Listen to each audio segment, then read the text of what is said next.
At this time, I'd like to remind all of you to make sure that your cell phones are turned off.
The author Chaim Potok wrote, "An artist is a person first.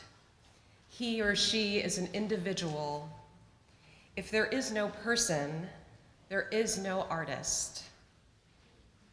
We come together today to mourn the loss of a beautiful artist, Gloria Weller, and to honor and remember her life. We are here in this sanctuary together with close family and friends, along with a large extended community of mourners on live stream. Gloria's light shined so brightly in life. Her light extinguished this past Monday, surrounded by the love of her family.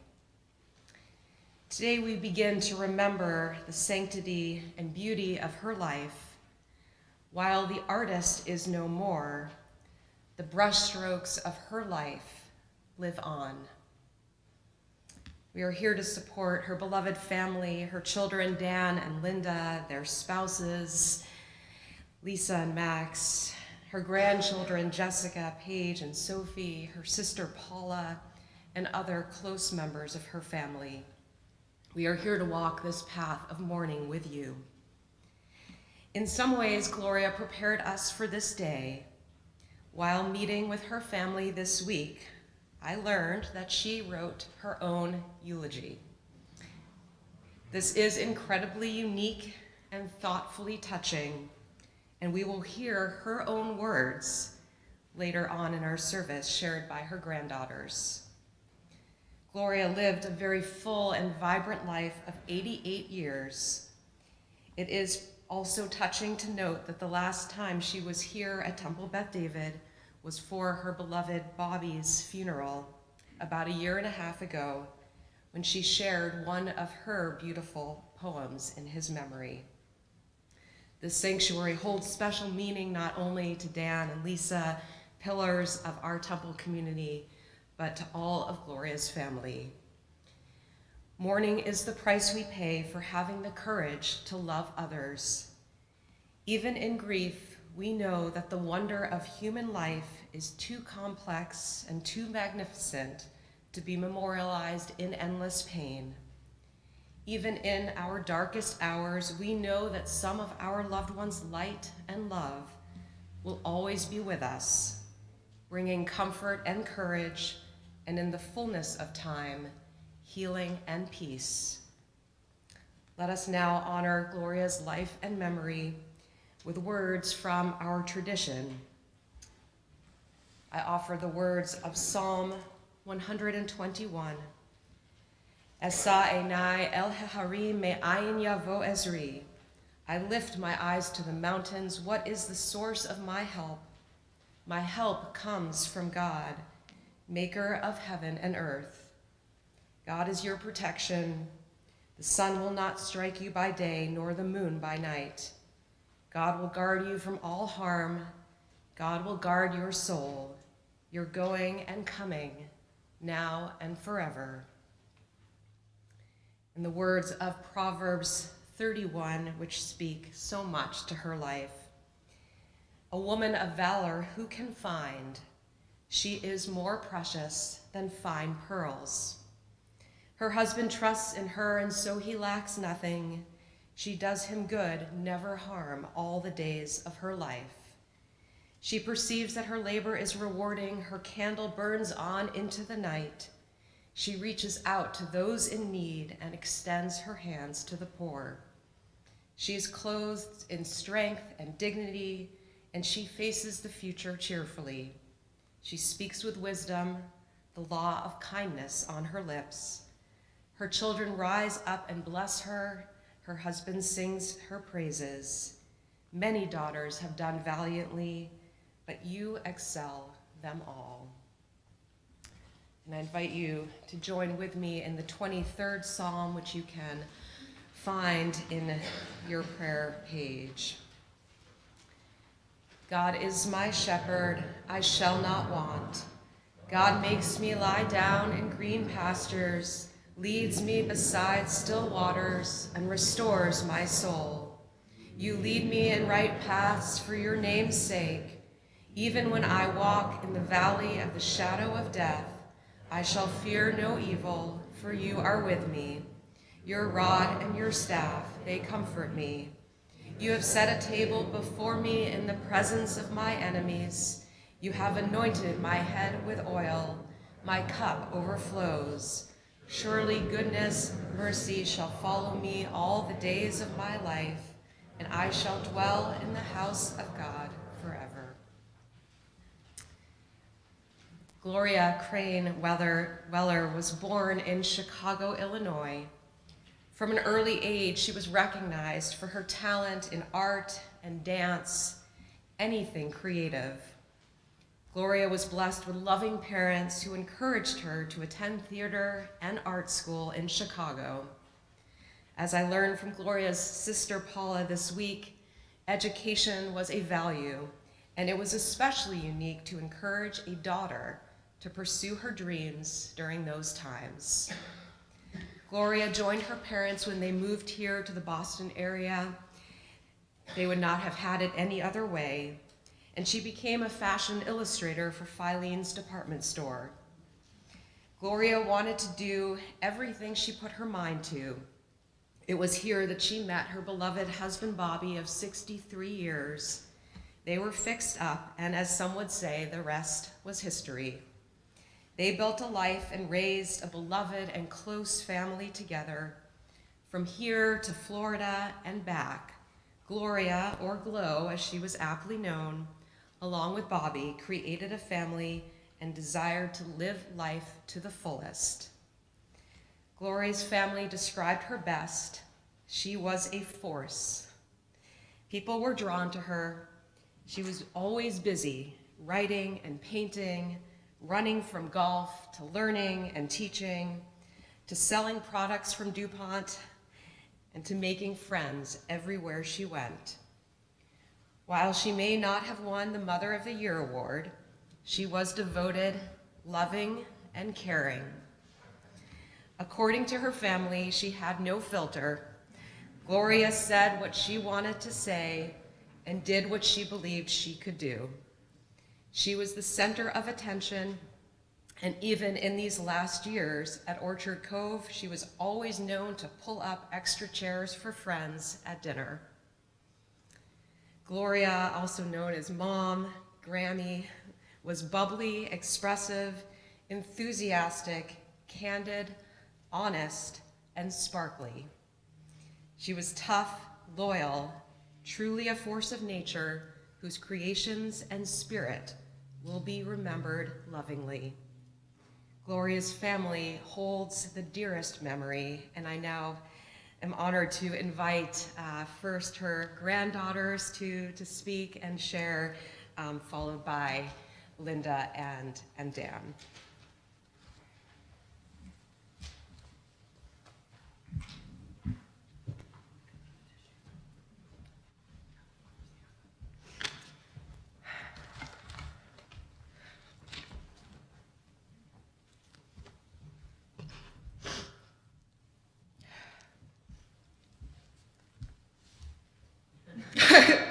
Okay.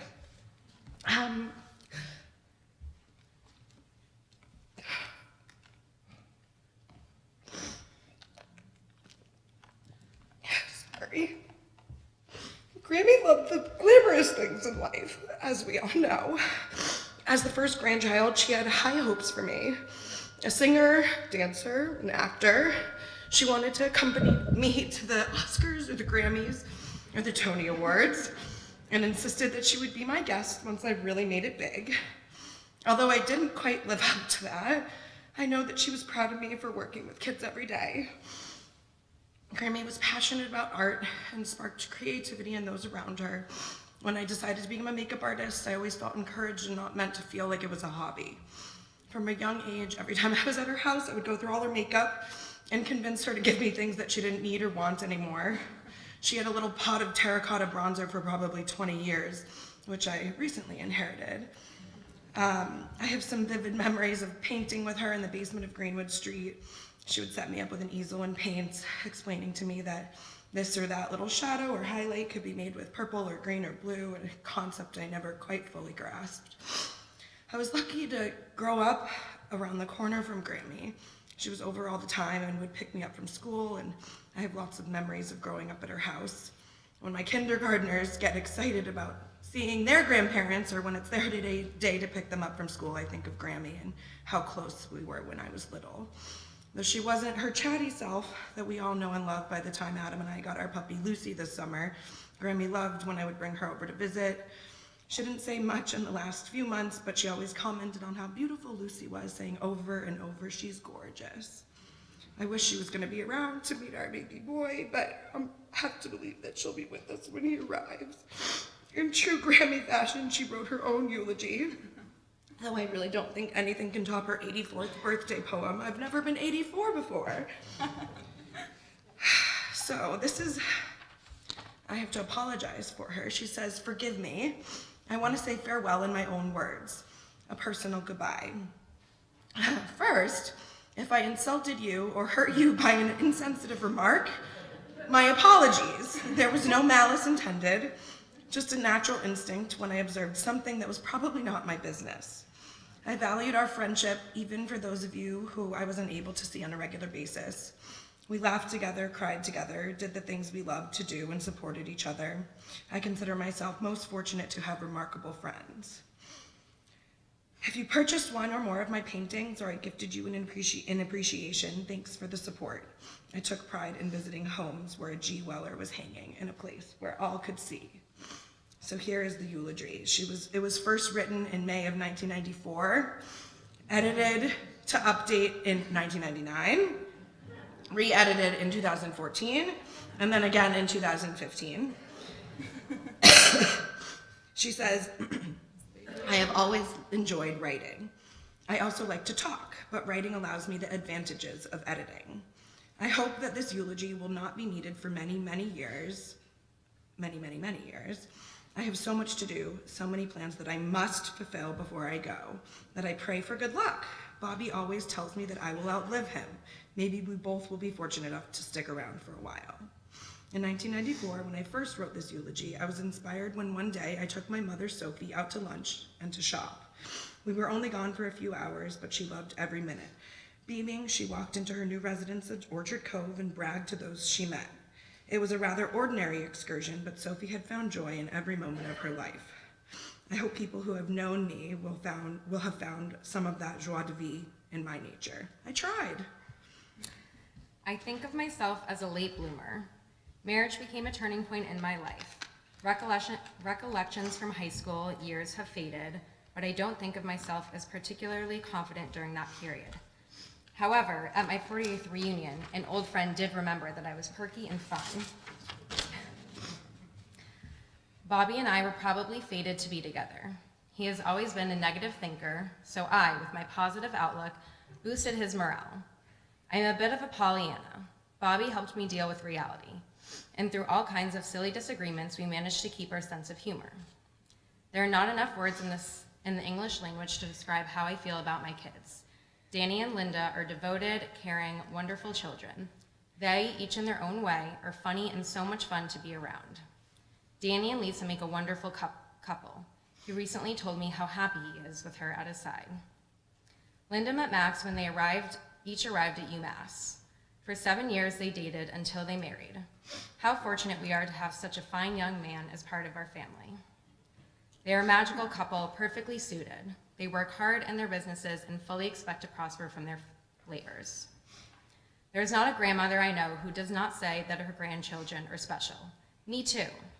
I love, I adore, I am fulfilled with pride in our beautiful, bright Jessica and dynamic little Paige and affectionate, talented Sophie. I've had such terrific friendships. My sister is my best friend. She loves me and I know it. Peter and all their kids have provided Bobby and me with a unique closeness. We've treasured the good times we've had together. I love my buddies. All my girlfriends who advise me, listened to my positive declarations, I was often wrong, played golf with me, skied with me, sat at the bridge table with me, listened to my poetry, supported my creative endeavors. You all, and there are many, made my life interesting and fun. I wanted my life to stand for something special, just a little extra something I could not leave behind. My verses were a little bit of fluff, but not worthy of broad recognition. Thanks to my dad, who recognized the talent in me. I went to art school. It was through my painting that I widened my circle of friends and acquaintances. I found I could teach. I had much to share. I learned through teaching, and a new maturity began to emerge in my work. Oddly, as much as I like to paint, the hardest thing for me was the discipline of this lonely pursuit. I should have left more work. It is spooky to be writing about my life in the past tense. I am full of hope that I will have the time to properly edit my testimony. Whatever happens, please know that every day was important to me, that my family, friends made a powerful difference in my life, and that I hope you will think about me from time to time. When I walk this land, there is a painting waiting for me around every bend. Isn't there a hunger in every human being to find a place in the world that gives to him so richly that he wants to honor it by giving back something of worth? Camille Pissarro.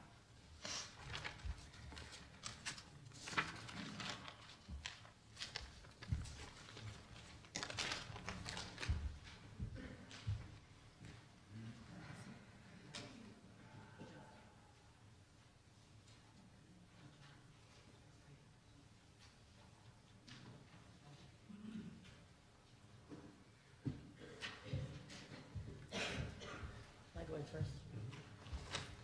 Okay. All right.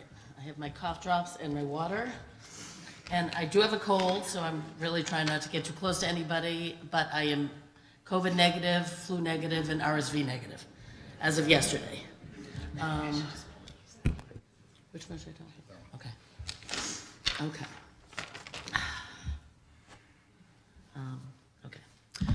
Glo, as most of you knew her by, was an incredible mom, a devoted wife, sister, and aunt, an immensely proud Grammy, a talented artist, golfer, skier, bridge player, and so much more.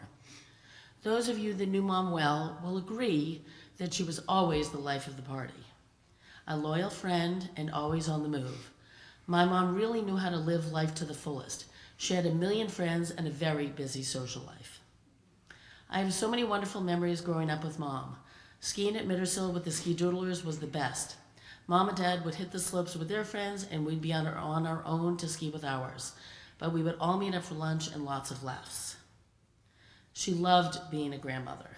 She adored her 3 granddaughters more than anything. We were so fortunate to live so close to each other.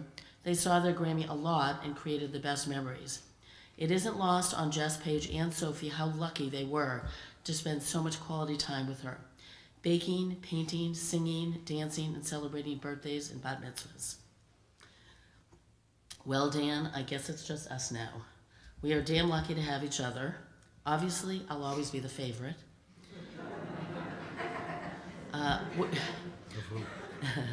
We certainly did something right when choosing our spouses. Max was always there for Mom and Dad with a hammer, a drill, and a hug. Lisa was compassionate, kind, and caring, most especially at the end for both of our parents. I have to believe Mom decided when she was ready to go. After Christmas season at Indulge, of course, but before baby. This is the true definition of the circle of life. One life ends when a new one is about to begin. I know I can speak for everyone by saying how lucky we were to have Gloria in our lives. In the end, she knew how loved and cared for she was. Love you, Mom.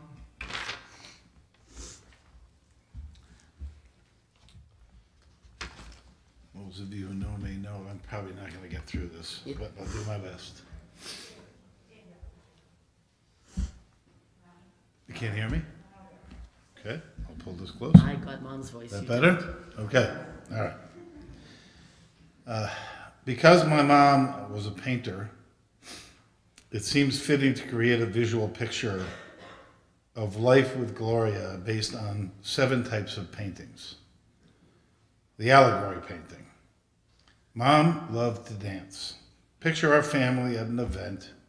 Big venue with good food, great music, lots of people, and fun times. I'm in my teens, hanging out with my cousins, my friends in the far corners of the party. Out of nowhere comes Mom. She grabs my hand and pulls me onto the dance floor.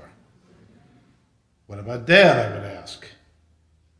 She finished laughing and continued to pull me onto the dance floor. The religious painting. Life with Mom was one big sales pitch. I was always being introduced to her friends, to her acquaintances, and even to the strangers she met in the checkout line. She was sure that the world needed to be recarpeted, and I was the man for the job. Best PR you ever had. The abstract painting. To say Mom was a little starstruck is an understatement. The minute Mom spotted a celebrity, she would become so excited. Off she would go, didn't matter what they were doing or who she interrupted. She just had to say hello. There was no stopping Mom when she got started. The still life painting. This one was the toughest. Because what can I say, my mother never sat still. As Linda said, her interests were varied and ranged from athletic to the artistic. She even consumed books at a rapid pace. The historic painting. Mom loved family. Those of the blood and those of the heart. She saw the best in everyone, never had a bad word.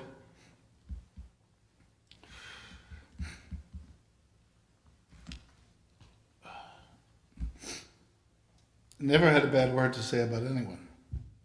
She cherished the unique and special gifts of each and every friend. She taught by example, encouraged us to build strong foundational relationships and make connections wherever and whenever possible. She loved hearing about what everyone was up to. The landscape painting. Mom would say she didn't travel enough, but she left her mark in so many places. As a child, the Crane family moved around the Midwest a lot due to Papa Jack's career. As an adult, she skied all over the US and Europe, cruised the Baltic Sea, and traveled throughout Israel. Mom lived in Brookline, Newton, West Palm Beach, Boston, and Canton. The portrait. Okay, this is the hardest. Mom, I will miss you telling me to lose weight, to eat right, to work hard, and shave my beard. She hated my beard. You were never one to mince words. It was generally acknowledged that Mom had no filter. She would say anything she wanted. To her, it was all about the message, and sometimes you had to ignore the wrapping. This was because she cared about people so much. She wanted her children and grandchildren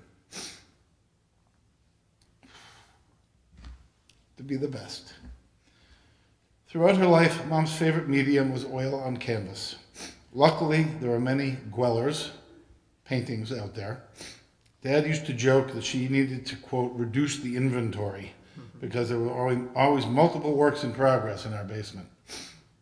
She had a knack for catching that perfect setting and putting it to canvas. But as I look out over those here today and imagine all of those who couldn't be here, I am looking at my mother's best canvas. The composition of this picture reflects the beauty of sister, mother, wife, grandmother, aunt, and friend. Our family would like to thank the wonderful caregivers at Orchard Cove who were with Mom every day. They treated her with respect, care, and love. We are so grateful for the dedication which allowed Mom to live her life with dignity. If you happen to find yourself at Sharon Memorial in the near future, and it seems a little louder than normal, don't worry, it's just Mom and Dad are back together again. Good job. Careful. Good job.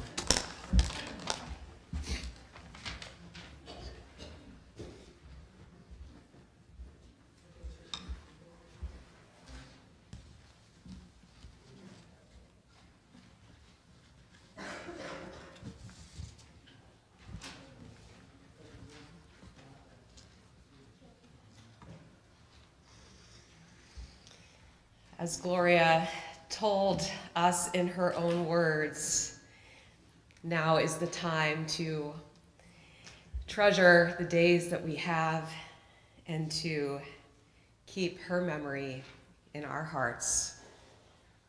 She was blessed to be cared by her loving family these past months and weeks and final days. It became clear that with the challenges of the last few years, it was too much for her to bear.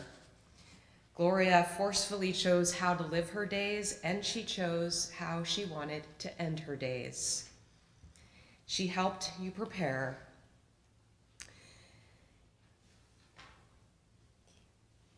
It is clear, as Dan said, looking here in this room and beyond, that her legacy, her melody, her art will live on. In her last days, Gloria did not want to be a burden to her family. She lived fully until the end, even enjoying a few last bites of ice cream. Gloria died peacefully, surrounded by her beloved family. Hopefully you can also take comfort in the words of Gloria's sister, Paula, who shared with me this week what Gloria did for caring and raising her family, they now did for her. Jewish tradition teaches that love is stronger than death. Gloria's love and spirit and art will live on with us. The painting of her life is eternal. Zecher Tzadik Livracha, may the memory of this righteous person be a blessing. May her light continue to shine brightly. Amen. I offer a last reading, really a poem. The refrain of the poem, if you want to join with me, is "We remember them." These words speak again about memory living on beyond time, beyond space, and especially as we think of Gloria's memory, we also add Bobby and Amy as well. In the rising of the sun and in its going down, we remember them. In the blowing of the wind and in the chill of winter, we remember them. In the opening of buds and in the rebirth of spring, we remember them. In the rustling of leaves and in the beauty of autumn, we remember them. In the beginning of the year and when it ends, we remember them. When we are weary and in need of strength, we remember them. When we are lost and sick at heart, we remember them. When we have joys we yearn to share, we remember them. So long as we live, they too shall live, for they are now a part of us as we remember them. In a moment, I will invite those who are able to rise for the El Malei Rachamim prayer. This prayer asks that Gloria's soul will rest in peace for eternity. And following this prayer, the immediate family will escort outside as we then will make our way to Sharon Memorial for burial. And Shiva this evening will begin at 7:00 p.m. on Zoom. We will also recite Gloria's name for Mourner's Kaddish here at Temple Beth David starting tomorrow evening on Shabbat for the next month. In these ways, we will continue to mourn and remember and support Dan and Linda and their entire family. If you are able, I invite you to rise.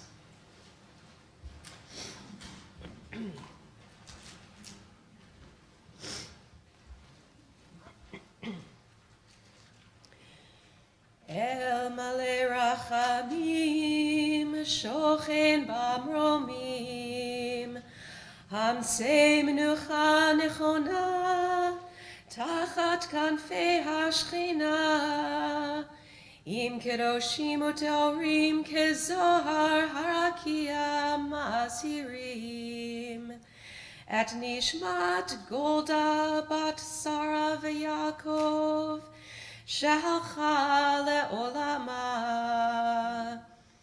Baal harachamim, Yastirea beseter kinafav leolamim. V'yitzror b'yitzror achayim et nishmata. Adonai hu nachalata. V'tanuach b'shalom. Al mishkava. V'nomar. Amen. Compassionate God, eternal Spirit of the universe, grant perfect rest in your sheltering presence to Gloria Weller, Golda Bat Sara V'Yakov, who has entered eternity. O God of mercy, let her find refuge in the shadow of your wings, and let her soul be bound up in the bond of everlasting life. God is her inheritance. May she rest in peace. And let us say, Amen.